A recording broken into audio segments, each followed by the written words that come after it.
I extend warm welcome on behalf of Winning Academy to all of you in this webinar. The topic of webinar is UPSC opportunities and challenges.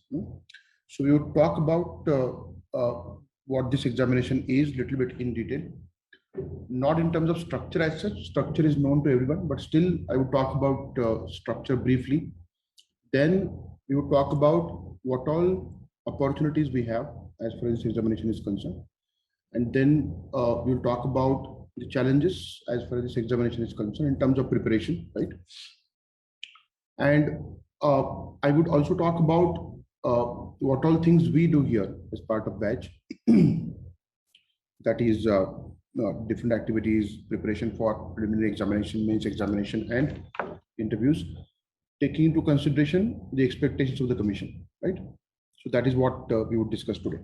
So just to go through briefly the agenda of webinar. So we would talk about UPSC examination, right? I know that we fairly know about its structure, right? But a little bit in detail. Then opportunities, challenges, and how to deal with online mode. That is another concern people have, and many people prefer online mode.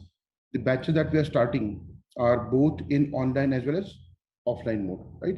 So I will talk about how we deal with things in online mode. Then ultimately the unique way in these tough times.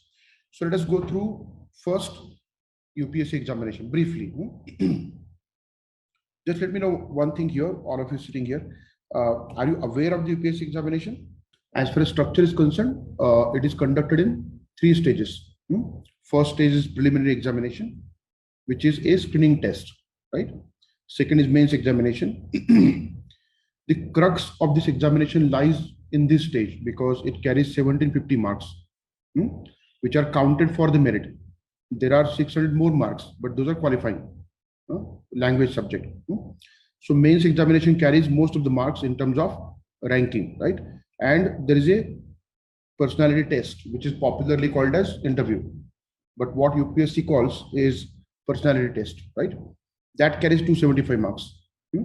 So that is the structure of the examination briefly. You can go in detail a little bit. Preliminary examination has got again 2 papers, right? Paper 1 and paper 2. So GS paper 1, GS paper 2. GS paper 2 is again known as CSAT, Civil Services Aptitude Test. Here there are number of subjects. History, geography, polity, economics, etc., and current affairs. Based on these subjects, you get questions, right? 100 questions, each question carrying 2 marks, and there is 1/3 negative marking. That is the structure of preliminary GS paper 1. Paper 2, it again contains a lot of topics. Comprehension, इसको आप reading comprehension बोलते हो, right? Logical reasoning, isn't it? Numeracy, basic mathematics जो हम पढ़ते हैं, numeracy. So all these things are there in CSAT. But this paper is qualifying. In the sense, you are supposed to score 33% marks, right? And once you qualify this paper, your paper 1 would be checked. Whatever is your score in this paper decides whether you qualify or not, right? Cutoff ke upar agar hoga, cutoff is popular term that we know, right? Minimum marks that you are supposed to earn. Once you do that, you are allowed to appear for mains examination. That is the way it happens. In the mains examination, again, there are 9 papers which you are supposed to write. ठीक है, उसमें से 2 qualifying है. ठीक है, 2 papers are qualifying in mains. Again, let us look at the structure of mains. So 7 papers counted for the merit. 2 papers are qualifying. These are nothing but language papers. इसमें English compulsory है. दूसरा paper कुठला है? कुठली ही regional language. Any regional language. Maharashtra Marathi people would prefer Hindi, Gujarati, Kannada, whatever language you have. So 300 marks each. ये qualifying है. यहाँ पे आपको again 25% marks लेने. 25%. That is pretty less than what we used to achieve, right? 35% was the passing mark, right, है ना. सो 25%. ये बहुत 12th 10th लेवल का डिफिकल्टी लेवल होता है लैंग्वेज पेपर का. All that you are suppose to do is previous year question paper मिलते हैं यूपीएससी की वेबसाइट पे, pick any one, solve that paper, get it checked, that is enough. These 7 papers are very important. इसमें again we can do 3 categories. One, general studies. दूसरा आपका optional. और तीसरा essay. That is the structure of those 7 important papers. Important in the sense, यहाँ पे जो marks achieve करोगे, those are counted for the merit. Merit list मध्ये इथे जिथे मार्क मिळतात तुम्हाला ते फार महत्वाचे आहे. आणि याचं मार्किंग स्कीम काय आता पुन्हा याच्यात 1, 2, 3 and 4. So there are 4 GS papers. त्या 4 GS पेपर मध्ये प्रत्येकाला 250 मार्क. मध्ये किती होतात? 1000. General studies paper carries what? 1000 marks. Optional carries, again there are 2 papers here, it carries in total 500 marks. And essay paper carries 250 marks. So these are those 1750 marks which really matter. हे 1750 mark, इथं तुम्हाला जास्तीत जास्त mark मिळाले किंवा तुम्हाला ranking मध्ये प्रचंड फरक पडतो. ओके, ते स्ट्रक्चर झालं ब्रीफली. आता याच्यात काय नेमकं, what do we see in GS papers 1, 2, 3, 4? It is not that there is single subject in these papers. There are again multiple subjects clubbed together, but not to worry about that because those are subjects which we have studied till 10th and 12th. 10वी पर्यंत 12वी पर्यंत जे विषय आपण शिकलो आहोत ना तेच आहेत मुख्यतः. त्याच्यामध्ये आता अर्थात कॉम्पिटिशन हा एकच भाग आहे. Please understand one thing. Going forward I would talk about this thing that this is toughest examination in India. that generates some kind of a scare in the mind. भीती वाटते ना की अरे बापरे टफेस्ट वगैरे, इतके लाख लोक बसतात आणि मग इतकं. those are number games. And yes, competition is there, absolutely no doubt about that, right? Competition आहेच आहे, त्यात काय म्हणजे नाकारण्याचा प्रश्नच नाही. And very few people get through, that is also true. आणि त्यातले फक्त काय 90-100 लोक IAS होतात, right? IPS, IFS असं. That is known. But if you look at the syllabus, those subjects are not rocket sciences. असं काही नाही की तुम्हाला कुठलं तरी रॉकेट डिझाईन करायचे ते बसून, नाही का. Those are simple subjects. So what is really the factor which makes this examination challenging? 2 factors आहेत. Vastness, that is one. और दूसरा, the level of competition. I would talk about both of them, don't worry.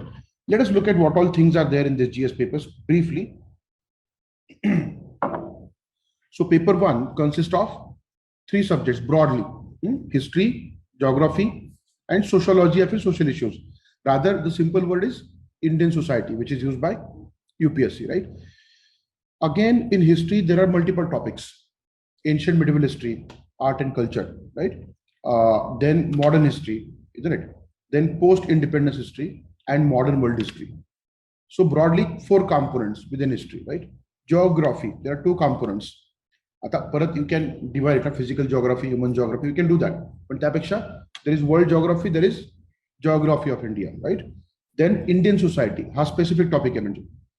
It is clearly said, Indian society.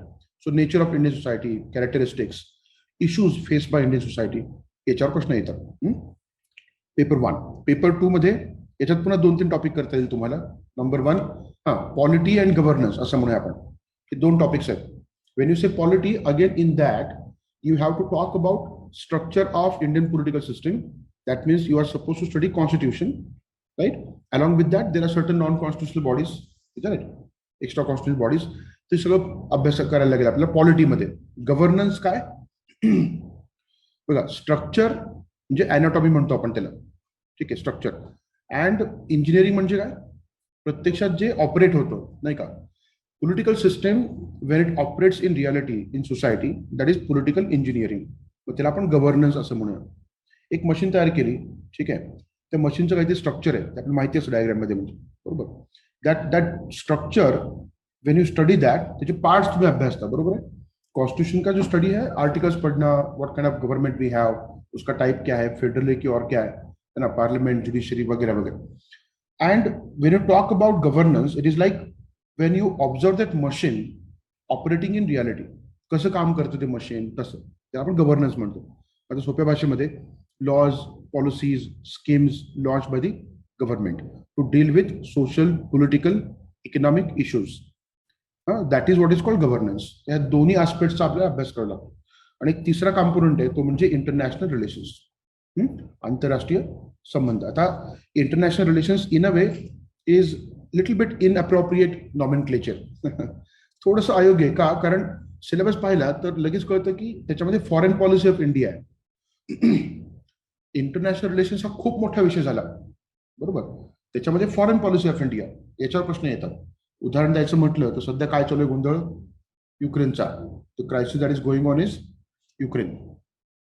In case of Ukraine crisis, it is primarily a crisis between Russia and NATO, North Atlantic Treaty Organization नावाची एक military alliance आहे led by US and Russia. And Ukraine battle ground झाला. काय झाला तो battle ground. तर काय मुद्दा याच्यामध्ये, मग ते काय चाललंय नाटोचं आणि रशियाचं, हा आपल्या अभ्यासाचा विषय आहे का, नाही. Foreign policy of India. मग त्याच्यावर काय प्रश्न येऊ शकतो का, हा येऊ शकतो. कसा, त्याचा भारतावर परिणाम काय. What is the impact of Ukraine crisis on India, India's foreign policy, Indian diaspora? युक्रेनमध्ये अनेक भारतीय लोक होते, मग त्यांच्यावर काय परिणाम झाला, अशा प्रकारचे प्रश्न येऊ शकतात. So it is about India.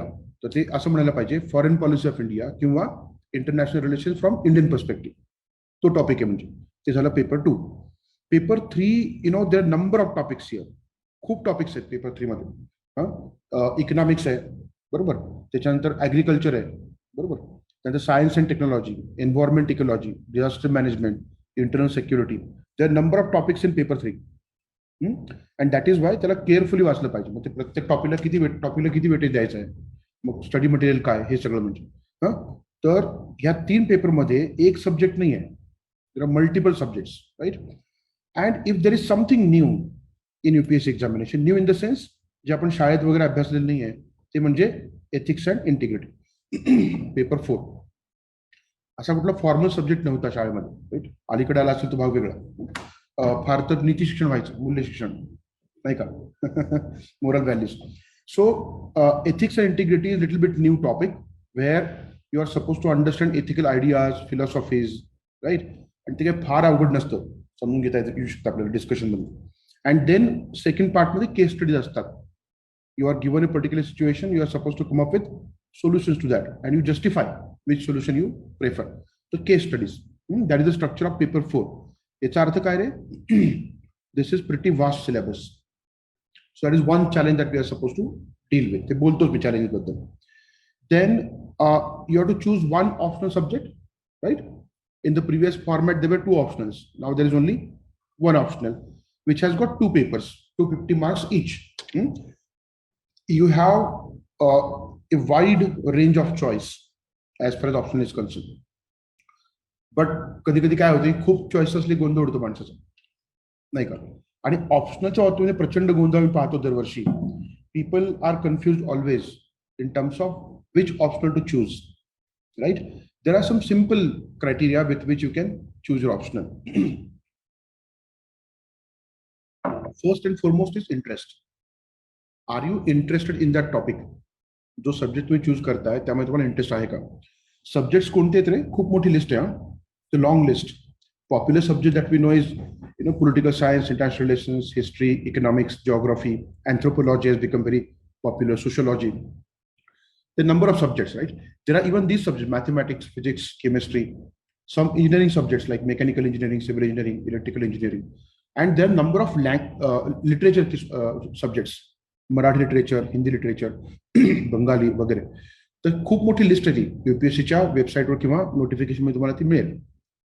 Out of that list, you have to choose one optional. So while choosing that subject, what you can do is, number one, you locate your interest. तुम्हाला कोणता विषय आवडतो, हा पहिला मुद्दा. Okay. Once you locate your interest, it is possible that असं होऊ शकतं ना की मला 1 नाही 2 विषय आवडतात, मला 3 विषय आवडतात, बरोबर.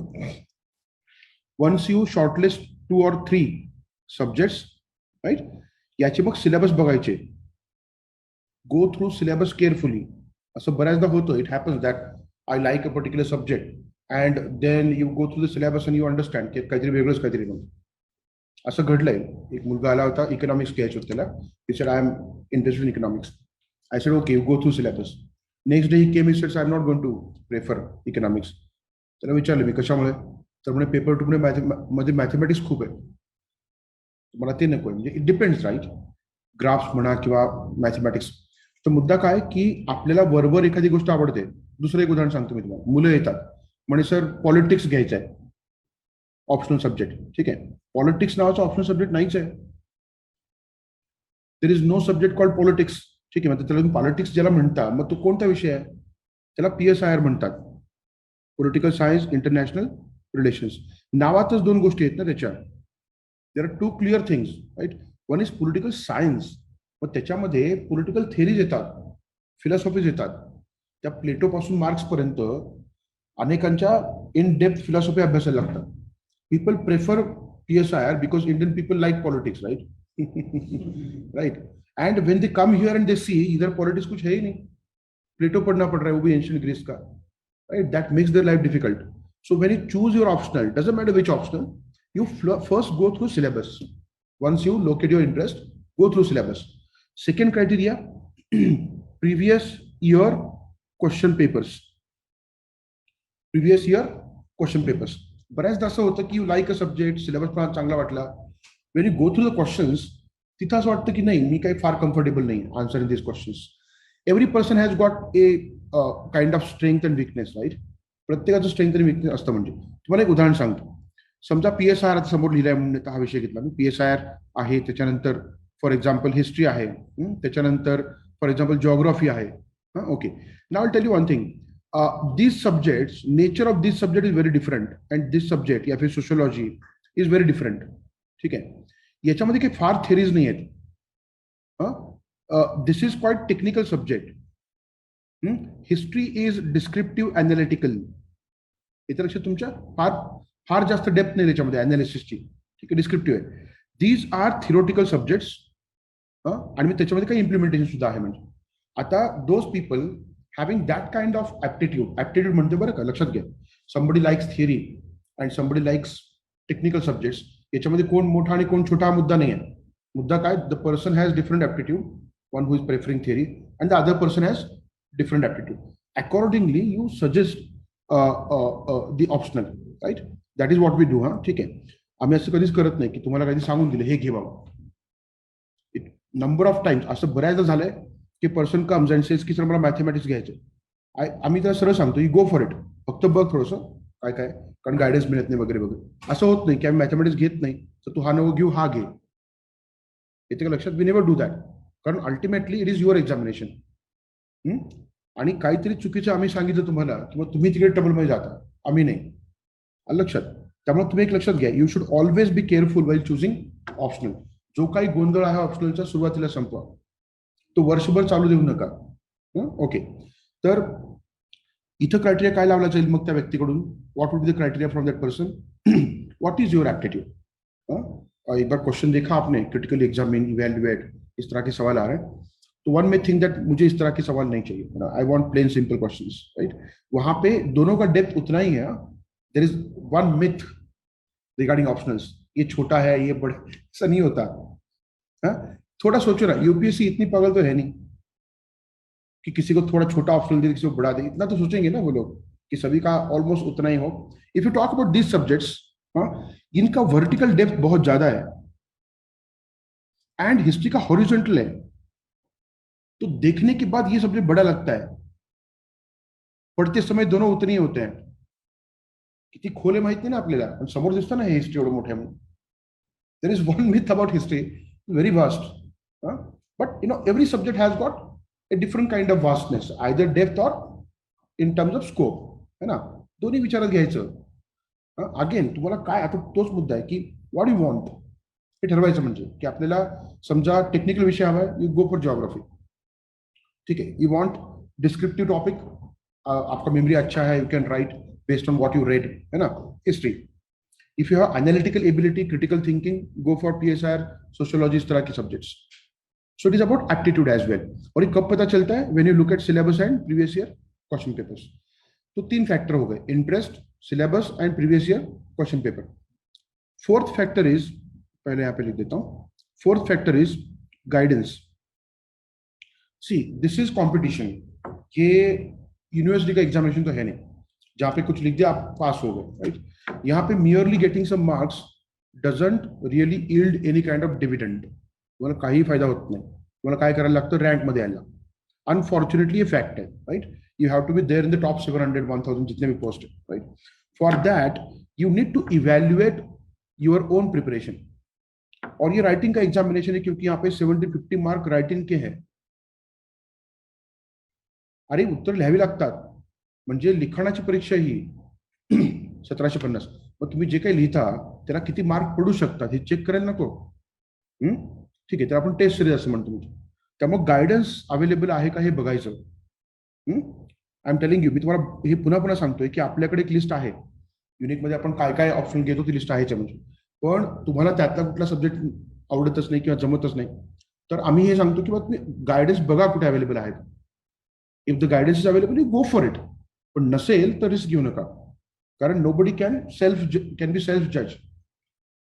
कुणी स्वतःचा जज होऊ शकत नाही.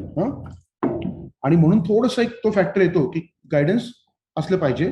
आपण पेपर लिहिला किंवा तो इव्हॅल्युएट करून मिळाला पाहिजे. त्यात काय कमी पडतं नेमकं, क्रिटिकल फीडबॅक मिळायला पाहिजे. तर त्या सगळ्या गोष्टी म्हणजे कळलं का तुम्हाला. That is about optional. एकदा तो चूज केला की मागं वळून पाहायचं नाही. Never look back. once you choose the optional, never look back, right? So that is optional. Essay, it carries 250 marks. Essay मध्ये again there are 2 sections. Paper एकच आहे. There is only one paper, but there are 2 sections, A and B, and there are 4-5 topics given in each section. You have to choose one topic from each section and write 2 essays. 800 ते 1200 शब्दांचे 2 आपल्याला निबंध लिहावे लागतात 3 तासात. सो 1.5 hour, 1.5 hour. Okay, याची काही वेगळी तयारी नसते खरं सांगायचं तर. There is no separate preparation for essay because you read lot of subjects here, है ना. You read lot of subjects here. तो उसी की प्रिपरेशन से कंटेंट मिल जाता है along with current affairs, right. You get the content. Only thing that you are suppose to learn is art of writing an essay. Essay कसा लिहायचं त्याचं आर्ट म्हणजे लक्षात. That we do here as part of classroom teaching. Okay, हे कळलं का तुम्हाला mains examination. ना पर्सनॅलिटी टेस्ट शॉर्ट मध्ये सांगतो मी तुम्हाला. सी इथं बरंच काही टेस्ट होतं. म्हणजे everybody thinks that only knowledge is tested. It's not like that. Knowledge test हुआ है आपका ऑलरेडी, ठीक है. यहां पे भी करेंगे knowledge test, no doubt about that. लेकिन there are different other aspects. इन सभी को it can be club together in simple term as you know what the test is. जो पर्सन आया है, whether that person is suitable for administrative job. Public administrative job के लिए candidate suitable है कि नहीं, right? That is being tested in interview or personality test. So again, there is no separate preparation for this.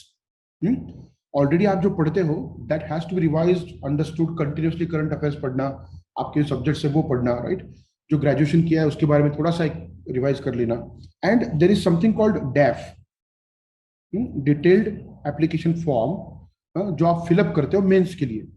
Interviewer के सामने वो होता है आपका कच्चा चिट्ठा. डैफ काफी डिटेल्ड होता है, क्या क्या किया आपने, किस गांव से हो, डिस्ट्रिक्ट कौन सा है, स्टेट कौन सा है, आपके मार्क्स कितने 10th को 12th को ग्रेजुएशन में, पूरा होता है उसके ऊपर. हॉबीज क्या है आपके. So all those are areas on which you will attract questions. That's why DAF में आपने जो भी लिखा है उसका पूरा प्रिपरेशन होना चाहिए. But that can be done once you clear mains examination, right? है ना. But personality कोई 2 महीने में नहीं बनती. Throughout the year when you are learning 1 year batch में, तो you inculcate those things in your personality. आप पढ़ो एग्जाम के लिए, no doubt about that, because we are here for the examination, right? But थोड़ा बहुत वो पर्सनैलिटी पे भी चेंज होना चाहिए और वो रिफ्लेक्ट होना चाहिए इंटरव्यू हॉल में. That really helps. Okay, so that is about personality test. ये स्ट्रक्चर है. तो हमने जैसे कि देखा सिलेबस में, I briefly told you, right. Paper 1 में क्या है, पेपर 2 में क्या है, 3 में क्या है. नाउ सिलेबस की 2 पार्ट्स है. एक है कन्वेंशनल पार्ट और दूसरा है करंट का. सो GS paper 1 2 3 4 there is conventional part in the sense something which does not change, right? Concepts. History में तो ऑलमोस्ट सब कुछ कन्वेंशनल है. एक आध कोई न्यूज आता है जैसे कि Dholavira was declared as world heritage site recently, उसके ऊपर प्रीलिम में सवाल आया. अगेन जो सवाल आया वो ऐसा नहीं था कि which of the following sites was declared as world heritage site. सवाल क्या था? कैरेक्टरिस्टिक्स पूछे थे धोलावीरा के. दैट मीन्स वो कन्वेंशनल पूछा है, बिकॉज करंट में आया पूछा कन्वेंशनल, राइट? ऐसे भी होता है. And that is why paper में जितना आया है उतना इनफ नहीं है. वो पढ़ के अगेन उससे रिलेटेड बुक में क्या पढ़ा है आपने, right? Are there any other sources? So that is how you are suppose to prepare. So both conventional and current, इसका जो सिलेबस है that has to be carefully read, understood and prepared, right? So दो components है. जितना जितना भी syllabus मैंने आपको बताया, history, geography, Indian society, polity, governance, IR, इन सभी के दो एस्पेक्ट्स हैं, conventional and current. Conventional something which is already happened, concepts, static part जिसको बोलते हैं static, and this one is dynamic. Current का part is clearly dynamic part of this examination. You have to read newspapers very carefully. And apart from newspapers, कुछ magazine भी पढ़ने पड़ते हैं. We will talk about that later in detail. Now, considering what we discussed so far, structure देखा हमने, थोड़ा syllabus के बारे में बात की ब्रीफली. रिक्वायरमेंट्स ऑफ प्रिपरेशन, अगर ये सामने है तो कैसे प्रिपेयर करना है? These are three basic things which you are supposed to do. First, at least 2 readings of all sources. तो सोर्सेस क्या है आपके? सोर्सेस सबसे पहले एनसीईआरटी बुक्स, ठीक है, number 1. Number 2, standard reference books, standard reference books. Number 3, whatever class study material you get. Number 4, newspapers, मतलब current का जो भी सोर्स है. So these are your sources, ठीक है. नाउ ये जो हर सोर्स है उसको कम से कम 2 बार पढ़ना पड़ता है. क्यों? Anything new that you are reading for the first time, सब कुछ इंपॉर्टेंट लगता है ना. In the second reading you understand कि हाँ ये इंपॉर्टेंट है, ये उसको इलेबरेट किया है, एग्जाम्पल दिया. मैं अपना भी एग्जाम्पल लेके आ सकता हूँ, है ना. So when you understand what is important, उसको आप अंडरलाइन करोगे, हाईलाइट करोगे सेकेंड रीडिंग में, फर्स्ट रीडिंग में. उसके बाद you should prepare micro notes.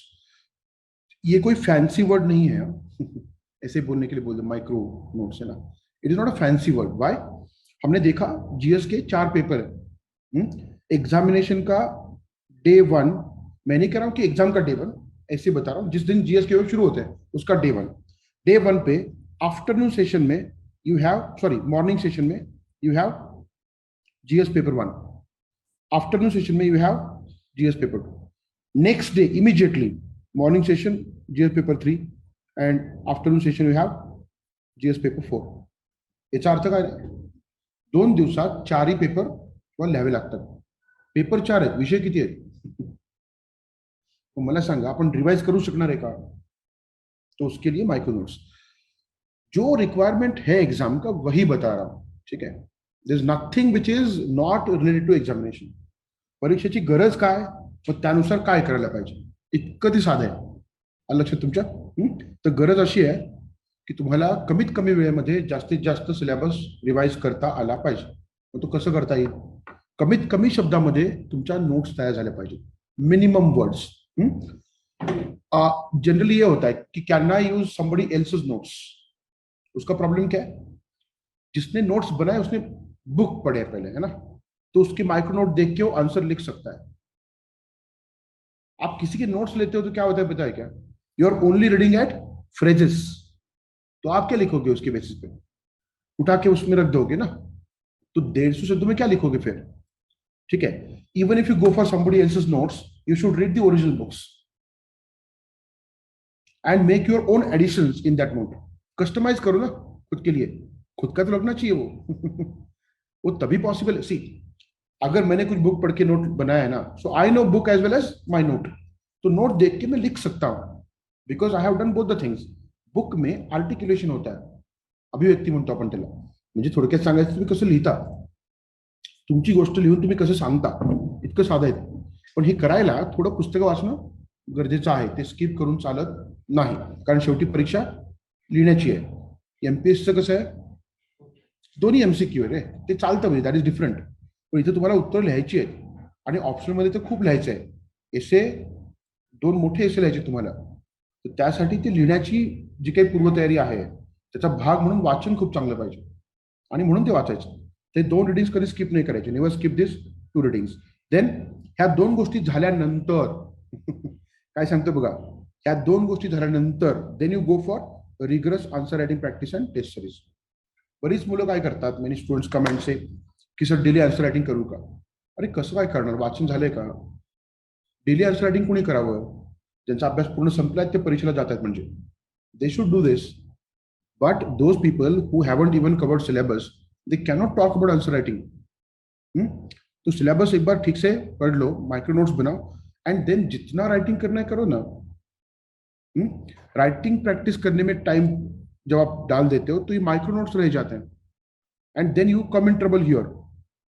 Writing करना है तो पहले नोट्स का राइटिंग करो, and then you go for answer writing once your micro note is ready. That is the requirement of preparation.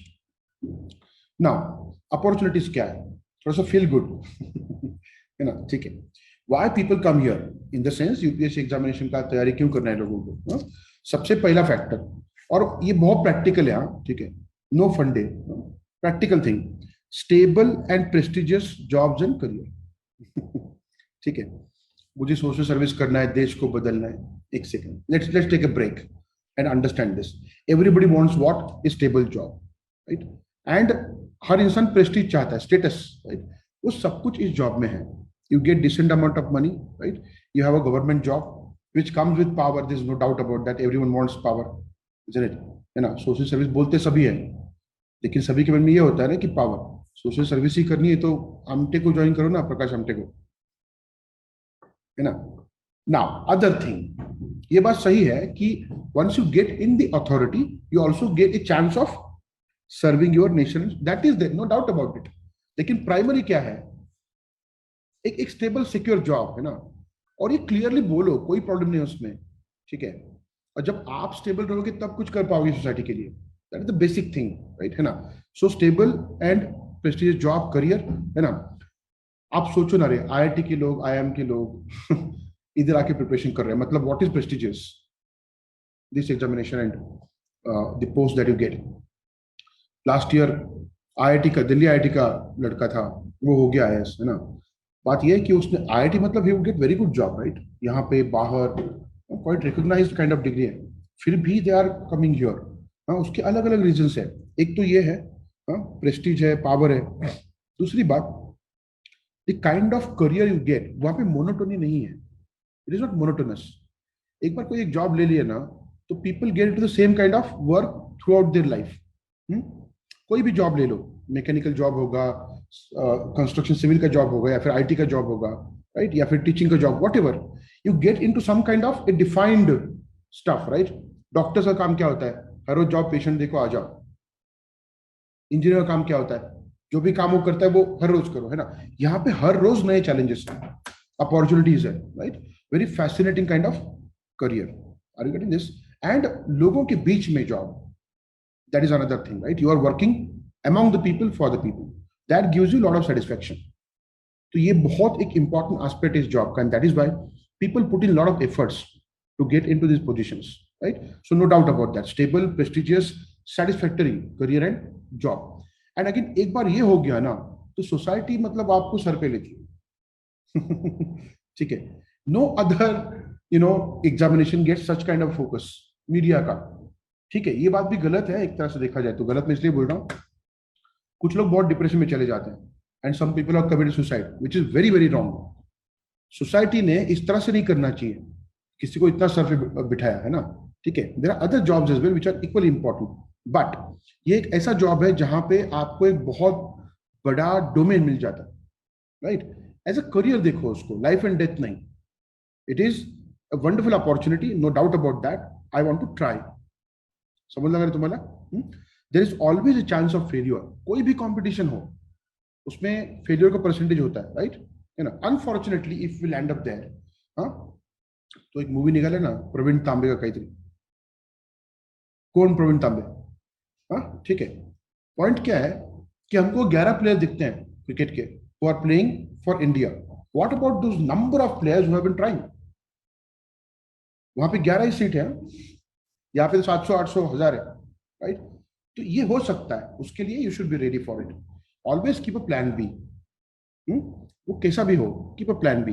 Mind में रखो कि हाँ ये नहीं हुआ तो ये करेंगे. ये डिसाइड करने के बाद पूरा ध्यान प्लान ए के ऊपर.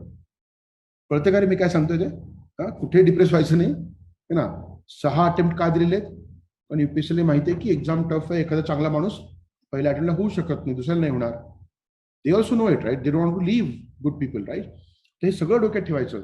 पहिल्याच अटेम्प्टला झालं पाहिजे हा आपला प्रयत्न राहील. म्हणजे that would be our effort, right?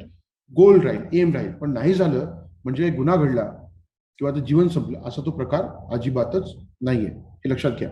अनेक लोक डिप्रेशनमध्ये जातात. IAS Act 21 वगैरे काय काय, ते सगळं ठीक आहे बोलायला. पण जे होतात त्यांनाही माहिती असतं की समजा नसतो झालो तर परत प्रिलिमिनरी जायचं अवघड होतं. That is there always. Challenging अशा प्रकारची परीक्षा आहे. म्हणजे तर ऑपॉर्च्युनिटीज खूप आहेत.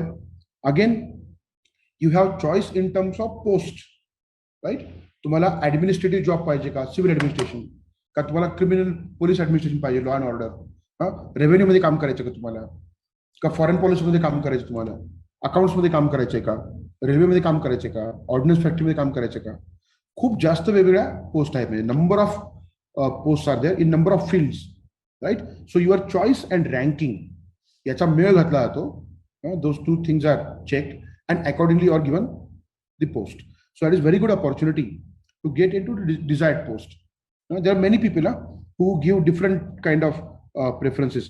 एक known preference काय? People go for IAS first, right? Then they go for IPS. Then they go for IFS. There are people who choose directly IFS. First preference. असंही आहे बरं का. There are people who directly choose IPS. That means तुम्हाला which field you really like. Accordingly, you go for it. That choice is there, and all those posts are very prestigious. सगळ्याच post तेवढ्याच prestigious आहे, लक्षात घ्या. म्हणजे okay. And again all this post give you a very wonderful opportunity to serve the nation and society. हे आहेच आहे. म्हणजे आता मुद्दा असा आहे, what does it mean to serve nation and society, to do your job. लोग ना बहुत दूर की बोलते रहते हैं कुछ, है ना, लंबी लंबी, है ना, देश की सेवा करो. क्या अपना काम करो, वो सेवा है. Suppose you are IAS officer and you are honestly implementing all the schemes of the government, right? Don't you think it is service to nation as well as the people? जो स्कीम डिसाइड हुआ है, जो target audience है उसका, जो लोग हैं जिन तक बेनिफिट्स पहुंचने चाहिए, आप पूरे एफर्ट्स लेके वो पहुंचा रहे हो. मतलब क्या? That is what is service, है ना? So do your job because you have everything. आपको सब कुछ दिया जाता है. आपको घर दिया जाता है, यू हैव व्हीकल, ड्राइवर, सब कुछ है. आपको बस काम करना है दिया हुआ. गवर्नमेंट जॉब में है कि आपका दिया हुआ काम भी करोगे तो you are excellent. Because others don't do it somehow, है ना? ठीक आहे. आता ते मुंडेचं नाव ऐकलं असेल तुम्ही, तुकाराम मुंडे. ते काय करतात? त्यांचं काम करतायत रे ते. He is doing his job only efficiently, right? किती नाव झालं बघा. तो what is required? You do your job, क्योंकि उधर बहुत है काम करने लायक. हाँ, उसमें कुछ नए आइडियाज वो लेके आए. That is again very interesting. What is that? Walk with commissioner. मग अशा किती गोष्टी करू शकता रे. म्हणजे that entire canvas is very vast canvas. So there are huge number of opportunities as far as this type of jobs are concern. Okay. मग आता हे एवढं सगळं मिळतं म्हटल्यानंतर मग there must be challenges, right? है ना? अच्छा, ये हेडिंग थोड़ा सा इग्नोर करो. पैंडेमिक का भी है, वो भी मैं बात करता हूं उसके बारे में. चैलेंजेस क्या है? सबसे पहला, श्योर कॉम्पिटिशन. आता घाबरायचं नाही बरं का, समजून घ्यायचा प्रयत्न करायचा. 8 to 9 लाख पीपल अपीयर. उसमें से नंबर ऑफ पोस्ट जितने भी होंगे 700 to 1000, राइट? कभी कभी 1100 1200 होता है, राइट? इतने ही सिलेक्ट. ये जो रेशियो है ना वो बहुत स्केरी है. Very very scary, right? है ना? आता 8-9 लाख लोक फक्त फॉर्म भरतात रे. त्यातले बसतात 5-6 लाख लोक लक्षात. आणि मग serious candidates are very less. But वो जो लास्ट 15 to 30,000 लोग हैं ना, they are serious. And the real challenge comes here. इथं खरं चॅलेंज आहे की 30,000 मधून किंवा 15,000 मधून यात कसं काय यायचं. आणि त्यात मग तुम्हाला जे डिझायर्ड पोस्ट पाहिजे त्यासाठी you should be right there in the top rank. 100-200 मध्ये असलं पाहिजे, right. So that is the challenge. Major challenge is the sheer competition, number of people appearing in the examination and number of people getting through. तुम्हाला माहिती आहे का की toughness of the examination is measured in this manner. Exam किती competitive आहे, किती tough आहे, हे कशावरून ठरतं. किती लोक अपिअर होतात आणि किती लोक पास होतात. How many are appearing and how many are getting through that examination, right. So that ratio is deciding the toughness of the competition. But इसमें यह नहीं है कि the exam itself is tough. No, exam is not tough. उसमें subject जो है वो simple subjects comparatively. हम यहाँ पे कोई रिसर्च नहीं कर रहे हैं, है ना. We are not inventing anything new, right. हम कोई नासा की तरह यहाँ पे रॉकेट नहीं भेज रहे हैं. बात यह है जो भी दिया है वो वास्ट है, नंबर 1. दूसरा, कंपटीशन बहुत ज्यादा है and we have to sustain that, right. So it is called so called toughest examination in India. ये सच है, ठीक है. And rather second toughest examination in the world, और डराने के लिए, है ना. But there is nothing to fear, have fear about it, right. और ये मैंने बोल दिया आईआईटी के लोग हैं, आईएम के लोग हैं. इसका मतलब ये है क्या कि सिंपल इंसान कोई हो नहीं सकता. इनफैक्ट ज्यादा वो होते हैं जो सिंपल. बिकॉज अगेन बात यहाँ पे एप्टीट्यूड की है. Your aptitude is good for IIT technical job. Your aptitude is good for IIM management का, नहीं बिजनेस मैनेजमेंट का जॉब है ना. लेकिन are you good in terms of administrative work? Are you getting this? And that is why every person has got fair opportunity. ठीक है. अगर कोई ये सोचता कि आईआईटी वाले होते हैं, आईआईएम वाले होते हैं, हमारा कोई स्कोप नहीं है, तो आंसर से जाता ही नहीं ना उधर. He is a plain BA person, right. अब उसका नाम बड़ा हो गया, उसका एग्जाम्पल इसलिए दिया मैंने है ना. There number of such people, answer अकेला नहीं है, number of such people who have that very ordinary background, so called ordinary. वैसे कोई भी डिग्री ऑर्डिनरी नहीं होता. हमारा जो सोशल परसेप्शन है ना, उसके बेस पे बोल रहा हूँ, ठीक है. तो डरने की बात है नहीं एक्चुअली. बट यस, ये बात भी है कि you have to tell yourself that it is a challenge and a huge challenge, right. ये दोनों बातें याद रखनी है. How many of you know that Sachin Tendulkar test match के पहले सोता नहीं था? Greatest batsman, right. उसको नींद नहीं आती हर टेस्ट मैच के पहले. So it is like that. आपको जब चैलेंज पता होता है ना, you are on alert mode. And ये अलर्ट मोड तब तक होना चाहिए जब तक आप मसूरी नहीं पहुंचते. मसूरी जस्ट एग्जांपल है, उसमें अलग हैदराबाद में भी एकेडमी आईपीएस की वगैरह. Till that point of time जब आप पास होते हैं examination, should be always alert mode कि मैंने क्या करना है, आज क्या सीखा, राइट. सिलेबस का कौन सा पार्ट कवर किया मैंने, कौन सा करंट पढ़ा, आज कुछ हुआ है मुझे पता नहीं, ऐसा है क्या. Every day only thing your mind should be this thing. Challenge बड़ा है, I have to deal with it. So that is the challenge here, major challenge. Apart from that, मैंने बोला है कि वास्ट सिलेबस है, तो सिलेबस वास्ट है, इसलिए बाकी सारे जो एलिमेंट यहाँ पे लिखे हुए हैं ना, वो बहुत इंपॉर्टेंट बन जाते हैं. कौन से? सबसे पहले planning, strategy and implementation. Planning का मतलब क्या है? ब्रॉडली जितने भी सब्जेक्ट्स हैं आपके पास, whatever subjects you have, how are you going to study it in terms of time frame. एक सब्जेक्ट है, उसको कितना टाइम दोगे, दूसरे सब्जेक्ट को कितना टाइम दोगे, है ना. सो इन टर्म्स ऑफ टाइम आपके पास अवेलेबल नंबर ऑफ डेज कितने हैं. अभी प्रिपरेशन शुरू की तो फॉर्म जब भरने वाले होंगे आप, कितने डेज आपके पास, आउट ऑफ दोज डेज कितने डेज कितने सब्जेक्ट को आप दे सकते हो. ये हो गया प्लानिंग का भाग, प्लानिंग का पार्ट, प्लानिंग का भाग. Second, strategy. What is strategy? एक सिंपल स्ट्रेटेजी बोलता हूं मैं आपको. हाँ, people always talk about whether to prepare for prelims first और mains first. Simple strategy, you study for mains first, because mains का सिलेबस प्रीलिम का सिलेबस ऑलरेडी कवर करता है. I don't understand why people treat these two things differently. There is history in prelim, there is history in mains. There is geography in prelim, geography in mains. Economics, environmental science, science and technology, सब कुछ same है. Only difference is type of question. इधर MCQ है, उधर 10 marker, 15 marker conventional answer writing है.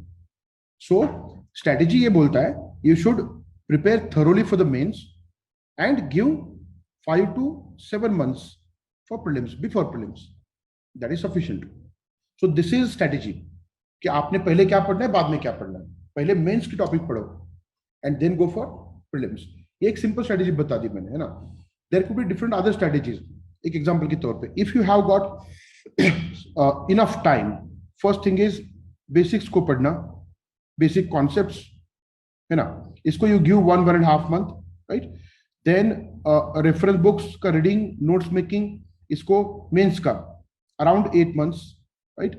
Then answer writing, जिसको आप test series बोलोगे, 1 month. So this is a time period of around 10-11 months, right? And additional 5 to 6 months for prelim. So किमान 1.5 वर्षाचा अभ्यास लागतो बरं. You at least need 1.5 years of preparation. Anything less than that, it depends on आपने पहले क्या किया. मैं नहीं कह रहा हूं कि नहीं हो सकता, बात यह है कि आपने पहले कुछ किया होगा तो ठीक है. हाँ, इतना बड़ा सिलेबस है, उसको टाइम देना पड़ेगा. ओके, सो 1.5 का ये ब्रेकअप रहेगा इन टर्म्स ऑफ टाइम. तो ये स्ट्रैटेजी हो गया. आपके पास और कम समय है तो क्या करना पड़ेगा. So I won't go into each and every strategy. The point is planning is different and strategy is different, right. उसको ठीक से जैसे आपको सुटेबल है उसको बनाना is also a challenge, right. And then the real challenge more than preparing, planning and strategy is implementation. जो भी आपने डिसाइड किया है, are you able to implement that religiously. That is the most important की in this examination. ये जितना अच्छा होगा ना, उतने chances बढ़ जाते हैं getting through this examination. So this is a real challenge. Then talking about 2 important stages of examination, preliminary and mains. Preliminary challenging screening ratio है उसमें, ठीक है. Screening ratio बहुत बड़ा है. Screening ratio is huge, right? 5-6 lakh लोग बैठते हैं, then जितने positions है multiplied by 5 to 6 times, तो उतने ही लोग वो सिलेक्ट करते हैं. सो लैख से सडनली 1000 में आ जाता है वो, 15-16,000 कुछ, उतने ही लोग मेंस देते हैं. So that is a huge ratio, right. तो स्क्रीनिंग रेशियो बहुत बड़ा है. So you have to be in those 15,000 people, right, from those 5-6 lakh people appearing for preliminary. तो दिस इज अ चैलेंज. ये रेशियो चैलेंजिंग है, इसलिए इसको ठीक से पढ़ना जरूरी है. प्रीलिम का जो एग्जामिनेशन है उसमें चाहे आप जितना प्रिपेयर किया होगा, right, you can not solve more than 50% of the questions. तो ये माइंडसेट लेके नहीं जाना है कि मैंने बचपन से सारे के सारे सवाल सॉल्व किए हैं, एग्जाम में यहाँ पे भी कर दूंगा. नेगेटिव मार्किंग है, there is negative marking. Even if your number of questions right were good enough, 50-60 सवाल अच्छे आपने सॉल्व किए थे, लेकिन अगर 20-30 गलत हो गए, you are gone. So very carefully avoiding mistakes, you have to appear in this examination. Mistakes को अवॉइड करना बहुत जरूरी है, है ना. एंड दैट चैलेंजिंग रेशियो आपको क्रैक करना पड़ेगा. But this can be done by rigorous test series. Test series आपने सॉल्व करनी है रिगरसली, उसके पहले प्रिपरेशन करना है, and that can really ensure your success. Mains examination में चैलेंजेस क्या है, बहुत सारे हैं. ये 4 चीजें मैंने रखी यहाँ पे बेस्ड ऑन जिस टाइप के सवाल पूछे गए हैं, वन आफ्टर द अदर. देखो, पहला क्या है, ability to comprehend rapidly. I am going through quickly. First, ability to think comprehensively, to make decisions in short span of time, precise articulation in short span of time. यहाँ पे क्या देखने को मिल रहा है, rapidly, short span of time, ये देखने को मिल रहा है ना. क्यों ये मुझे ऐसे लगा कुछ लिखना है इसलिए लिखा है कि नहीं. I tell you why. कितने क्वेश्चन होते हैं जीएस के पेपर में? There are 20 questions. ऑप्शनल में आउट ऑफ 28 आपको 19 सॉल्व करने पड़ते हैं. नंबर सेम ही है, 19-20, राइट. और 3 घंटे का पेपर है. 3 घंटे का पेपर मतलब 180 minutes, right. So divide that bye 20 questions. कितना रह जाता है आपके हाथ में? 9 मिनट्स. इसमें आपको क्वेश्चन को समझना है, understand the question, right, prepare your points and also writing that answer. This is really challenging. कभी कभी ना सवाल समझ में नहीं आता, 1-1.5 मिनट 2 मिनट कैसे निकल जाते पता नहीं चलता, राइट. और ऊपर से इफ यू थिंक अबाउट कि मैं पेपर पूरा कंप्लीट करके थोड़ा सा फिर से गो थ्रू करना चाहता हूं, तो ये this comes down to what, 7 minutes. It becomes all the more challenging. और इसीलिए अब ये कैसे करना है बाद में हम देखेंगे, साल भर वही करना है हमको यहाँ पे, है ना. Whole point is for this you need to develop this abilities. और ये भी कोई रॉकेट साइंस नहीं है. जितना आपका स्टडी अच्छा होगा ना, उतना यू कैन अंडरस्टैंड रैपिडली। समझ में आ रहा है? मैं बहुत बार एग्जांपल देता हूं कि एक सवाल आया था मेंस में, हिस्ट्री के ऑप्शनल में। क्या सवाल आया था? That 18th sorry 19th century middle class of India found domain of reason to be oppressive, hence they called for civilization of colonies। वो पूरा जो ये है क्वेश्चन एज इट इज दिमाग में बैठा है। क्यों बैठा है? बिकॉज आई क्विकली अंडरस्टूड कि क्या है उसमें। कैसे? 19th century middle class of India मतलब ब्रिटिश रूल का है ना, ठीक है, और 19th सेंचुरी मतलब सोशल रिफॉर्मर्स है। लगेच कनेक्ट करता आलं पाहिजे रे तुम्हाला, चटकन काय म्हणायचं त्याला? याला म्हणतो आपण एबिलिटी टू कॉम्प्रिहेंड रैपिडली। ये उधर करना पड़ेगा एग्जाम हॉल में बैठ के, यहाँ आसान होता है, वहां पे करना है। तो उसके लिए अंडरस्टैंडिंग बहुत साउंड चाहिए। क्या लिखा है? 19th century middle class of India found domain of reason to be oppressive. आता डोमेन ऑफ रीजन म्हणजे काय? रीजन म्हणजे काय? तर्क। तर्क तर्क या कॉन्सेप्टच्या आधारावर प्रबोधन कुठे घडलं? युरोपमध्ये, इंग्लंडमध्ये। म्हणजे ज्यांनी प्रबोधन घडवलं ते इथं आम्हाला आमच्यावर अन्याय करतात। तर्क काय म्हणतो? कुणावरही अन्याय करायला नको। मी साध्या भाषा, व्हेरी व्हेरी सिंपल वर्ड्स। तर्क क्या बोलता है, रीजन क्या बोलता है? किसी के ऊपर अन्याय नहीं करना चाहिए। और जिन्होंने तर्क सबसे पहले समझा, डोमेन ऑफ तर्क है ना, डोमेन ऑफ रीजन, वही यहाँ पे अन्याय कर रहे हैं। That is the decoding of that line. वो कोई बड़ा पजल नहीं है, it's very simple. Only thing is आपने हिस्ट्री ठीक से पढ़ा है। And same goes with every subject. हाँ, एवरी सब्जेक्ट। कोई भी जीएस का भी आप कोई एक एग्जांपल ले लो, you would understand that. R का एक सवाल आया था इंटरनेशनल रिलेशंस का। इंडिया एंड यूएस के रिलेशन काफी अच्छे हैं करंटली, राइट? लेकिन ये बोला है उसमें कि फ्रिक्शन, दोनों के रिलेशन में कुछ एक फ्रिक्शन है। फ्रिक्शन क्यों है? बिकॉज यूएस का जो विजन है वर्ल्ड का, उसमें वो somehow US is not able to accommodate India's vision and aspirations. So इसका जवाब तभी दे सक पाओगे when you have sound understanding of world politics. So सबसे पहले क्या है? Understanding. And once you are very good understanding, you can comprehend question rapidly, demand of the question rapidly, और थिंक कॉम्प्रिहेंसिवली। आपने बहुत पढ़ा है ना, तो अपने आप पॉइंट आने लगते हो। Okay, I know it, so you can go on enlisting points. अभी देखो ना आप, हमने उस रिजोल्यूशन को अब्सटेन किया, यूक्रेन के ऊपर जो रिजोल्यूशन है, यूएस इज सपोर्टिंग इट, और यूएस हमारे ऊपर दबाव डाल रहा है कि ईरान के साथ रिलेशन बंद कर दो आप। ईरान हमारे लिए इंपॉर्टेंट है, वहां पे छबार पोर्ट हमने डेवलप किया है, राइट? तो ये क्या है? दोनों के रिलेशन अच्छे हैं, लेकिन कुछ फ्रिक्शन पॉइंट्स है। यूएस का विजन जो है उसमें इंडिया अकोमोडेट नहीं हो रहा है कुछ जगह पे, in some places. So the moment you know, आप इमीडिएटली पॉइंट्स आ जाते हैं रे। ये देखने में बहुत डिफिकल्ट लगता है, comprehend rapidly, think comprehensively. But साल भर वो प्रोसेस करोगे ना, it is very easy, right? And then to make decisions in short span of time. कौन से पॉइंट लिखने हैं, सीक्वेंस क्या होगा, लॉजिकल फ्लो क्या होगा, इंट्रोडक्शन क्या होगा, मेन बॉडी क्या होगा, कंक्लूजन क्या होगा, इसके डिसीजंस रैपिडली करने हैं आपको। 7 मिनट के अंदर सब कुछ होना चाहिए, right? And then precise articulation. ये वर्ड तो सीधा यूपीएससी के नोटिफिकेशन में है। This word is there in UPSC notification. 150 words में आपको आंसर लिखना है, 250 वर्ड्स में आपको आंसर लिखना है। सो दे वांट एग्जैक्ट आर्टिकुलेशन। मराठीत म्हणतो बघ, पाल्हाळ लावणे, मतलब लिखते जाना है, कुछ भी ऐसे नहीं करना है। You have to write precisely. तो ये दिस इज द एक्सपेक्टेशन, इसीलिए ये एक चैलेंज बन जाता है। You know, it is quite possible that many people, many good students know everything. उनको आप दे दो ना टाइम, तो आप सारे जो क्वेश्चन है उसके आंसर बहुत अच्छे से लिखेंगे, but somehow they are not able to do it within time.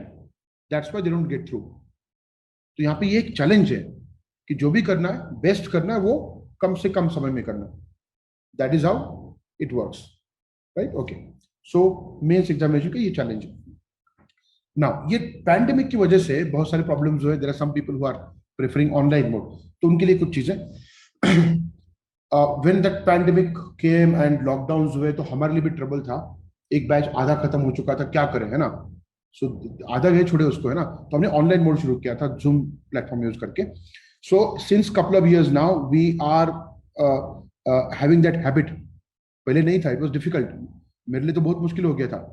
सामने कोई होता है तो बात करना ठीक है रे, घर में बैठ के ये इसके सामने, वॉल के सामने बात कर रहा हूँ और सामने कोई दिख नहीं रहा, है ना? तो हम बोलते हैं वीडियो ऑन करो। तो दिस इज रियल टाइम जो क्लासरूम है। लॉकडाउन के समय जो हमने क्लासरूम कंडक्ट किया था, ये वो है। So I am speaking here and all the students are listening, कुछ नोट्स लिख रहे हैं। So it is simple like the way you are sitting in front of me here, ऐसे ही होता है, कुछ डिफरेंस नहीं है उसमें, राइट। एंड एक और मैं आपको दिखा देता हूँ फोटो, वहां पे आई शेयर, अब जैसे मैंने यहाँ पे शेयर किया, और if I show you here, देखो यहाँ पे मैं दिख रहा हूँ और ये यहाँ पे शेयर किया मैंने, right. This is how it happens, there is nothing different than what we do in the classroom, right? So not to worry about that, you can carry out your preparation even if there is lockdown or some kind of problem. इसका फायदा ये भी हुआ है कि कुछ problem है, आपको घर जाना है, राइट, घर में कुछ प्रोग्राम है, कुछ समथिंग प्रॉब्लम है, तो घर जाके आप सीधा क्लासरूम भी अटेंड कर सकते हो 2 घंटे का, and then you can do your work, there is no problem at all, right. You can attend the classroom, miss करने का कोई यहाँ पे रीजन नहीं है ना। So what we see here, this mode has really helped. यहाँ पे एक ही चैलेंज होता है कि कोई है नहीं, and you have to look at the device throughout, the concentration that you have to deal with, ठीक है। देखो वर्चुअल क्लासरूम है, there is no difference as compare to physical one. Online study material उसको दिखाता हूं मैं, थोड़ा रुक जाओ। जुडिशियस यूज ऑफ इंटरनेट करना है आपको, कोई भी टॉपिक है उसके ऊपर थोड़ा सा इंटरनेट पे additional things that we search, that would be a value addition to preparation. And subscribe to YouTube channel of Indian academy, वहां पे कई सारे टॉपिक्स के वीडियोस मिलेंगे। आपको आइडिया चाहिए कि सब्जेक्ट का, you go there and type it, आपको मिल जाएगा। Are you getting this? So these are few basic things I would say regarding online mode. और रही बात ऑनलाइन में भी आपने मिस कर दिया, या फिर आपका नेटवर्क का प्रॉब्लम हो, ये हो सकता है ना, एट योर प्लेस नेटवर्क का प्रॉब्लम हो गया। So don't worry, what we do is, एक गूगल क्लासरूम नाम का एप्लीकेशन है, वहां पे once you take the admission आपको उसमें एडमिट किया जाता है, आपको कोड दिया जाता है, यू कम इन देयर। उस गूगल क्लासरूम पे जो लोग किसी कारण, नेटवर्क के कारण, इलेक्ट्रिसिटी के कारण, कोई भी कारण हो, if they missed that lecture, उनके लिए एक लिंक डाला जाता है for 2-3 days। You can click that link and listen the entire lecture again if you have miss something. So ये over the period of time, जिसको बोलते हैं ना स्टैंडर्ड ऑपरेटिंग प्रोसीजर, एसओपी, वो हमने बना। इसमें कई सारे डिफिकल्टीज आए थे, that's a different thing. Notes कैसे मिलेंगे आपको, ये वो गूगल क्लासरूम है, आपको दिख रहा है कौन सा बैच है, लास्ट ईयर का 25 मई बैच, फिर से अभी बैच शुरू होने वाला है, ठीक है। So this is how it works now. ये this is about average progression, ये क्या है, सीसेट का कंटेंट है, राइट। यहाँ पे ज्योग्राफी का दिख रहा है, इकोनॉमिक सर्वे का दिख रहा है। So we upload PDF format में नोट्स, आप उसको उस पे पढ़ सकते हैं, आप फिर प्रिंट करके ले सकते हो। Are you getting this? And there is a fees difference. Online में हमको आपको देना नहीं पड़ता ना प्रिंट करके, तो फीस का डिफरेंस है। ऑफलाइन में जो लेते हैं उनके लिए प्रिंट करके देते हैं, right. Okay, so nothing to worry about that, you get the notes sitting at your home. So this is what I was talking about. देखो आई एम स्पीकिंग हियर, मैंने शेयर किया जो मैं डिस्कस कर रहा हूं, सबको दिख रहा है, and people are asking me question here and I can answer them. आप टाइप करके चैट बॉक्स में क्वेश्चन डाल सकते हो, या फिर सीधा अनम्यूट करके you can talk to me directly. आपके घर में बैठ के आपका आवाज यहाँ पे आएगा मुझे in this classroom. So there is no problem at all, you can prefer any mode.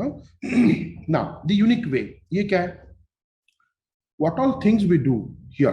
देखो classroom teaching, right, involving power point presentations and thorough discussions, ठीक है, ये सबसे बड़ा इंपॉर्टेंट पॉइंट है।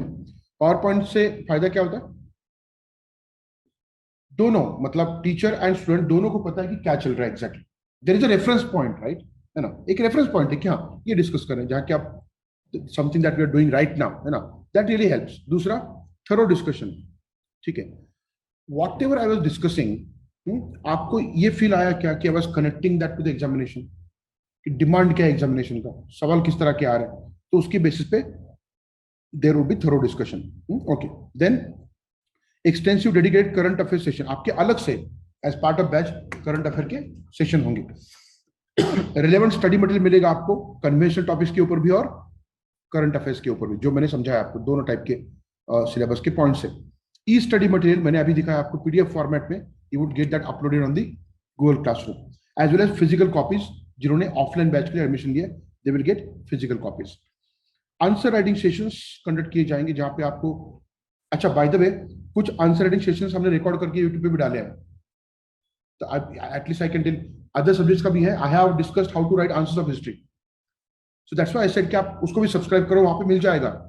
और अब मैंने क्या किया पता है क्या, मॉडल आंसर सामने रख के आई हैव एक्सप्लेन कि यही इंट्रोडक्शन क्यों, बॉडी में यही कंटेंट क्यों, कंक्लूजन ऐसे क्यों करना है, डिमांड क्या है क्वेश्चन का, so that you can do. हाँ, सो आपको कभी लगता है ना कि क्लासरूम में अभी बेसिक चल रहा है तो मुझे वो देखना है कि आंसर राइटिंग कैसे करना है, you go to the YouTube and you will get answer writing sessions as well.